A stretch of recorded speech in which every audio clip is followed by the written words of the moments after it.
الحمد لله والثناء لله والصلاة والسلام على رسول الله وعلى آله وأصحابه وموالاه. أما بعد، وعن كبلا بين آيات بقول طبني اللح أكمل آخر كسورة المائدة. قال الله تعالى: إلهي باوحول وإذ وقت النبي محمد وحس وضدك وشاك. قال الله: إلهي باوحول يا عيسى ابن مريم. عيسى هنا مريم أهايو وآخرة لتشوقه. أنت قلت للناس ما أديك أدتك كيدي دتك كعابدي اتخذوني أنا جايش وأمي إيه يدي إلهين لبا إله من دون الله. أنت إلهي كسوكيس أنا إيه يدي نعبد ما أدتك كيدي. سؤال شاسوي لهاي ويدي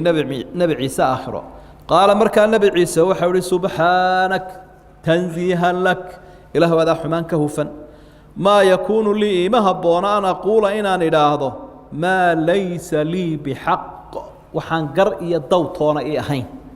إن إلهه ماشا ما قوات إن كنت قلته إلهي وهذا الكهدان أهي مد يري هدان هاي فقد علمته الدوا دكتي أو بحبكها ما قرصونا من أورندي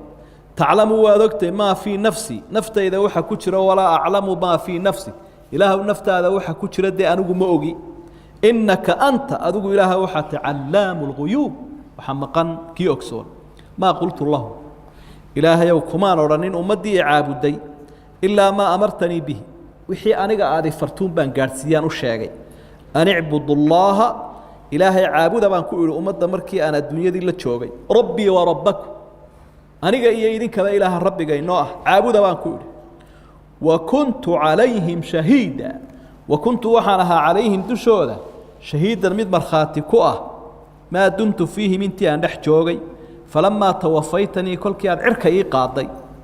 أما هذه صوف سطيبة كنت وحاد هيد أنت أدعو الرقيب كي إلالية عليهم يجا أدا إلاليني وحي فليه وأنت على كل شيء شهيد. إلهي وحول بنا مرخاتبات كتي إن تعذبهم إلهي وما أنت ويكهر تاقيه نهد العذابته فإنهم عبادك وأضمها عدكوغو إمان ميس عدكوغو ما هيست وإن تغفر لهم هدي أدو الدنب دافتنا فإنك أدو أنت العزيز الحكيم كي أودي حكمة لبا آياتها إتال درو ومن لا في سيدوات كرتائنا وحكا قبط. قال الله إلهي ذات جوابه وحول هذا كني يوم ومال ينفع الصادقين صدقهم عدي رون شيكتي ما أنت رون تيدون بأنفعيس لهم وحي إليه رون لياشاسي جنات بارة تجري من تحتها الأنهار واستيضا يقول قليا وبياشي خالدين فيها أبدا ولقود شندا سيكواريا رضي الله عنه إلهي بكرها للنغضين ورضوا عنه إيقنا رون لياشو إلهي بكرها للنغضين ذلك رال النقشها إلهي الله هلانا يتشنى ذاس الله هلا الفوز العظيم وليبان وين لله إلهي كلي وحا أسقنا هذا يسقون بأود له ملك السماوات والأرض لها انشاها السموينك إيا إنت كرد حيث لها انشاها السموينك إيا رلك وما فيهن إيا إنت وحا كل حجره وهو على كل شيء قدير وحوال بناوك على رب سبحانه وتعالى. عيسى براتين كبين شيكته ayay barteen gaaladu taariikhdiisii horena waa taa taariikhdiisii dhaxana waa taa taariikhdiisa ilaa aakhirana waa taa marka ninka asraarta ilaa heerkaas haya ciise cidina waxba ku qalloocin karin mayso warkiisa oo de macluumaad qaldan kama siin karto marka qofka kitaabkeena quraanka tafsiirkiisa garanaya nabi ciise in ilaahay loogu sheego ama la yiraahdo rume ama lagu badawsado ووحن كسورة بيننا ود معلومات كان ديرات كأي علم قالوا هيا أنا حكبت قصة إلى هاي وآذو قصة ورمي سورة دنيا سورة دي كلاكسي الرئيسية آخرها الله يسلم محشرك والكو إلى هاي كسورين يا خلقي قردن ومال عجيب له ومال آذو بنان أو نبي قصده حسين عليه الصلاة والسلام أن فوقية بهلاء بورمدنا لهين qofka halkan ka eega dadka marka meesha la isugu keenay araga xagga kale ayuu uga saaraya aragii dadkana Ilaahay uu dhaadheereeyay sida markaynu TV-ga haysanaba arageen uu dheeriyo kale marka kuwii hore iyo kuwii dambeeyay wixii oo dhinta la isu keenay ayay maxkamadan taagan yihiin dhagahooduna way dheer yihiin oo meel dheer bay wax ka maqlayaan aragooduna waa fogya ka loo yeedha iyo ka la fadeexadaynaya iyo ka la xisaabinaya iyo nin walba waa la arkaya calaa ru'uusi alashhaad marka su'aalahan uu nebi ciise ilaahay weydiinayo dee isagu waa kanoo hadal dheer buu bixiyayoo wuu isbaraxay bannaankuu yaallaa isagu laakiin balaayadii waxay ku ururtay iyo dembigii beenaalayaashii ku been abuuran jiray nebi ciise halkaasay warkii iyagu ku hadhay nebi ciise ilaahay uu la hadlay bal wakhtigaa nebi maxamed oo xus marka xaaladdaasi sida ay xaqiiqo iyo dhab u tahay ficil maadi oo u yaallo wax dhacay oo kale ayuu ilaahay ku sheegay arrimo soo socda aakhiro iman doona ayaa aayaddu waxay u sheegaysaa sidii wax dhacay oo kale id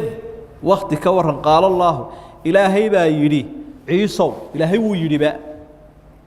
ilaahay baa ciise ku odhan doona laguma odhan laakiin siday arrintani dhab u tahay aanay shaki u lahayn waa ilaahay baa ku odhan doona ciise oo ku yidhiba ma adigaa nebi ciise ow dadkii ku caabudee kiristankii maadaa ku yidhi aniga iyo hooyada ilaahay naga dhigta aniga iyo hooyada ilaah naga dhigta horaynu usoo marnay dee aragtiyahooda qaarkood inay sida ahaayeen su-aashaasuu ilaahay weydiiyey subxaana wa tacaala oo ummaddii kiristankii iyo gaalnimada sameeyey ku socoto isaguna markaa hadalkiisu wuu dheer yahay waad arkaysa ilaa laga gaadho aayadda 8 dee intaa isaga hadlaya xujadii buu keenayaa daliilkii buu keenayaa wuu isbaraxayaa waana qofku had iyo jeer kolka uu xaq ku taagan yahay agnaan ma noqdee waa qof aftahana weeye qof aftahanoo dee runta markaad ku soconayso wax waliba way kuu sahlan yihin waxba kuguma soo xidhmaan beenta haddaad maanta oo dhan hagaajinayso ood isku suubinayso goordhow bay isturunturraynaysa waxay odhan jireen lug keliyay leedaho lugtaasumaa la qabtaa beenta sidqi buu ilaahay ku ammaanaya sidqi maanta wuxuu ku badbaaday nebi ciise waa runta iyo ammaanadii uu gutay taasaa ugu wacan inuu helo xujadan iyo daliilkan iyo codkarnimadan iyo isbaraxaadan uu isbaraxayo iyo eedayntii oo iyaga ku hadhay marka aadaabtii rususha ay ilaahay kula dhaqmi jireen subxaana wa tacaala oo ah inuu istislaam sameeyo ilaahay isu dhiibo ogaansho iyo aqoon oo dham inay ilaahay ku ururtayna uu xuso ammaanadiina inuu gutay uu sheego arrimahaasoo dhan baa isku dhex jiro oo hadalkiisan ka muuqanaya markaa nebi ciise waxa uu ku jawaabay calayhi salaam qaala subxaanaka buu leeyay subxaanak waa subxaanaka tansiihan laka yaa allah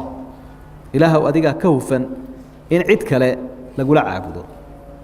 sabbaxa yusabbixu tasbiixan buu ahaa masderku laakiin ismu masder weeye kanio ismu masderku waa ka taga xuruufta masderka qaarkood markaa ereygaasi waa erey loo isticmaalo uun rabbi subxaanahu wa tacaala subxaana allah ilaahayna aad buu jeceliye waxyaabaa ilaahay addoonku aad ugu raaligeliye wey subxaana allaahi wabixamdihi subxaana allaahi alcadiim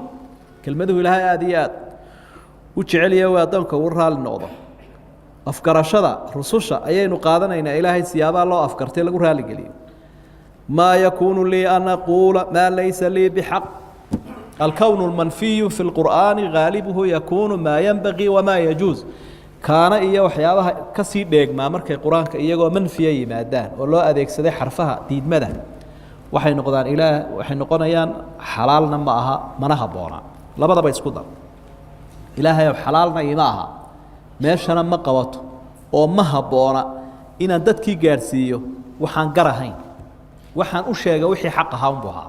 حق ترى أنا وان كحشوضي ما نقارسي إن كنت قلته فقد علمته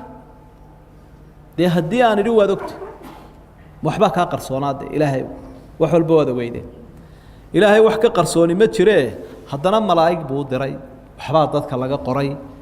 دول كلفتي سيا مرخاتي دي لو بدي وإلهي ويقانا بني آدم كمرا كيس يد فرادي سابضا مركي ملايك تكون مرخاتي كعان رسول تكون مرخاتي كعان kitaabkii qornaa ku markhaati kaco intaba ka soo dulboodaya bani aadam bal waayam yaa ku markhaatiyada marka ilaahay uu leeyahay cid kale oo markhaatiyoon aniga ahayn ma aqbalaya buu leeyahay markhaatiga kaliyan aqbali kara waa aniga uun marka wuxuu isleeyahay nacasnimadiisa adigu dhan baad u wada jeedaa isku markhaati noqon maysid marka ilaahay isagu feeraarinaya marka cagihii iyo gacmihii iyo baa hadlaya oo afkiina waa la aamusiinayaa dee markaasay ku markhaati kacayaan sida qur-aanku meelo badan uu ka warramay iyagoo leh andaqana allahu aladii andaqa kula shay ilaahay wax walba ka hadliyay baa naga hadliyay تعلم ما في نفسي ولا أعلم ما في نفسك إنك أنت علام الغيوب إلهي وأديك يا أنو وين كلا هاي أدوك وحا يقو قرصون وأدوكتي أديك وحا كوكو قرصون ما أوغي ساسورنا يا ما قلت لهم إلا ما أمرتني به أن اعبدوا الله ربي وربكم وحي هذه أمرتو بدتك قارسية توحيد بوها توحيد بام فرايو أديك أدي فرطيو تريدتك قارسي رسول ولبانا أمدي سمرك ويما دين تاسو شيغي rasuulku isagu iskuma xidhaynin dadka laakiin ummadda ilaahay buu ku xidhay inay isaga iyo iyagu siman yihiinna wuu faray an i'budu allah ma lakum min ilaahin ghayru suusaasay ku celinay ilaahay caabuda ilaahan allah ahayn ma jiro mid walaalkaas uga bin marka taas tayn isku ogeyn baan gaarsiiyay wa kuntu alayhim shahiidan ma dumtu fiihim intii aan dhex joogayna anigu markhaatibaanka miskiin baan ahaa adoona oo marna dhashay marna dhintay maan waarayndee anigu goob jooga mar walba maan ahayn markii hore meesha waan ka maqnaa in yarun baan joogan markhaati ka aha in maa dumtu fiihim dee markii aan ka soo dhex baxayna falamaa tawafaytanii kunta anta raqiiba calayhim markaadii oofsatayna adaa raqiiba raqiib waa asmaada ilaahay sidaa qur-aanku caddeeyey kii ilaalinaya ee xafiida ayaa toon waxba kaa qarsoomaynin waanta calaa kulli shayin shahiid raqiib iyo shahiid waa asmaadii ilaahay subxaana wa tacaala marka waxay isweydiin la nabi ciise sawkii ilaahay yiri bar rafacahu allah ilaahay baa caalamka kore u qaaday halkana wuxuu yiri markii aad oofsatay marka deemiyaanu oofsanin aakhiru zamaanka nabi wuxuu cadeeyay ciise markuu soo daga dhiman doono marka intii hore uu dhex joogay kolkii ilaahay uu rafciyay ee meesha uu ka saaray wuxuu u dhignaa sidii wax la oofsaday oo kale maadaam la waayay lawaa kuwii been sheegayba la yiri waa la dilay marka wuxuu eegaa kol hadii la waayo qofku markuu dhintay waa la waayaa marka kol hadii isagina dadkii laga dhex saaray oo uu caalamka kore ilaahay geeyay samooyinka sidii wax dhinto kale ayuu eegyahay dhimashada dhabta marka lagu fasirayna waa ta aakhiru zamaanka oo nabi ciise aakhiru zamaanku soo degaya isaga oo ciise uuna kitaabkan quraanka wax ku xukumaya ummadda ayuu tukinayaa hor kacaya marka dajaal al-a'war uu dila kadibna ilaahay baa oofsanaya anigu intaan adduunka joogun wax sheegi karaayo markaan ka imina ilaahay adiga ayaa ogsan isbaraxaya markaa ilaahay anigu kuwan ilaahu meehi kaaga mana adiga iyagana idinma kala dhex gali karo kugubana haysto waxay sheegeen kuma raacsani anigu isdhiibay iyagana kaaga haray in tu'adibhum fa innahum ibaduk wa in taghfir lahum fa innaka antal azizul hakim hadaad imika caabudayso cadaabayso waa adoomahaaga haddaad u dambi dhaafaysan ay taaldarra kuma haysee awood iyo xikmad baad leedahay nabi maxamed calayhi salaatu wasalaam aayaddaasuu habeen ku cibaadaysay wuu celceliyaa markaasuu ilmeeyaa markaasuu ooyaa markaasuu ku celceliyaa aayaddaasaa jiidatay oo qabsatay nebiga oo uu dhaafi kari waayey rasuulullaahi maxamed sala allahu calayhi wasalam marka waxay u qabsanaysaa mashhadka rahiibka ah ama goobta la yaabka badan buu isagu si dhaba u arkaya oo inagu aynaanu arkayn aynul yaqiin ba ilaahay ku tusi jiray isha si ku hayo kale marka qaar kood isha saaray caalamka marka isagii u muuqato kale ayaa ay xaaladu ahaydo aad iyo aad ayuu ilmeeyay nabigu calayhi salaatu wasalaam markii dambe ilaahay baa malaga u soo dirayo maxaa aad ka cabanaysaa baa la yidhi kolkaasuu yidhi ummatii ummatii ummatii ummadayda hadduu nebigaasi isagu ka gacan taagtay anugu kama gacan taaganaya ummaddaan u doodaya ilaahay ummadayda ha cadaabi markaa malaga ilaahay wuxuu u soo faray uu ku yidhi innaa laa nasuu'uka fii ummatik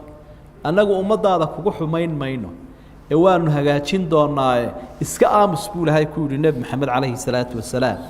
marka shafaacadii baa loo aqbalaya in badan ummadda kamidana waa la badbaadinayaa marka halka waxa ka muuqanaya la xajeclada uu ka qabo nabi maxamed calayhi salaatu wasalaam ummadiisa iyo sida uu ilaahay ugu bariyay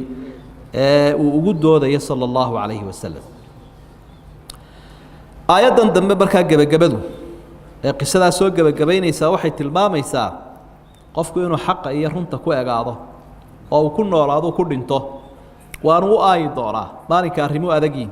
هذا يوم قال الله هذا يوم ينفع الصادقين صدق maalmuhu iskuma jiraan maanta oo qiyaamaha runun baa shaqaysa oo xanfacda marka kii beenaalahaana halaagsan kii sidiiq ahaa ee runta badnaana isaguna jannadana uu galay raali noqoshaha ilaahayna uu helay maxay aayaddu dhiiri gelinaysaa marka maanta ayaad haysataa wixii aad ku kaarkad ku badbaadi lahayd oo ah inaad ilaahay rumayso oo aad rusushiisa rumayso oo aad xaq rumayso oo aad warkaaga run ka dhigto oo aad beentii iyo iftiraaga iyo been abuuradka ka fogaato fursadda maanta haysa ha dayicin laba arrimood oo awliyada ilaahay ugu soo gabagabeynaya rabbi markay aakhiro tagaan ayuu halkan ku bushaareeyay waa janno iyo raali noqosho ilaahay intay jannada ilaahay degaan ayaa ilaahay wuxuu odhanayaa raali noqoshahaygii baan idin siiyey falaa askhatu calaykum abadan weligay idin cadhoon maayo idinku miyaa wuxuu u baahan tihiin waxallo waxaanu ilaahay u baahannahay ma jira annaguna raalli baanu noqonay darajada addoonku uu ku hamiyayo hanka weyni waa taa ee qiimaha badan radia allaahu canhu waraduu canhu ilaahay baa ka raali noqda iyaguna isagay raalli ka noqdeen wixii ay doonayeen oo dhan buu ilaahay siiyey dalika alfawz alcadiim waxaan oo dhan wuxuu ilaahay inoogu tarqiibinayaa inoo jeclaysiinayaa waa halla hawl galo arrimahan la soo sheego o dhan inuu ilaahay karo oo aanay ku adkaanaynin dee awooddiisa eeg lilaahi mulku الsamaawaati wاlardi wamaa fiihin wahuwa calaa kuli shayin qadiir caalamka o dhan isaga ale cirkuu leeyahay dhulkuu leeyahay inta ka dhaxaysuu leeyahay aakhira miyaanu lahayn mee wuu leeyahay laakiin way naga qarsoonta intan inoo muuqata inta u waaweyni waa cirka iyo dhulka iyo waxa faraha badanee ku jira inu la yaabsanay ee adduunyadaba dadku joogaa ee u waasheen ay isku haystaan waxoo dhan isaga ale innaguna waxa ku dhex jiruun baynu ka midna nebi ciise iyo hooyadii ilaahya lagu sheegayna kuwa ku dhex jiruun bay ka midiin oo isagaa rabbi u ah dhinacaana tawxiidkii bay ka xoojinaysaa shirkigii bay deedifaynaysaa wahuwa calaa kulli shayin qadiir markaa qofka nasiib lihi waxa weeye qofka ilaaha ka xadhig xidha ee rumeeya ee ku urura ee aan ku edab daroona ka amar qaato allahuma ijcalnaa min haaulaa'i suuraddaasaa bilaabmaysa sabtidu axad umaynu bilaabin insha allah ama galabnimada sabtida habeen dambe waynu fasixi insha allah wallahu aclam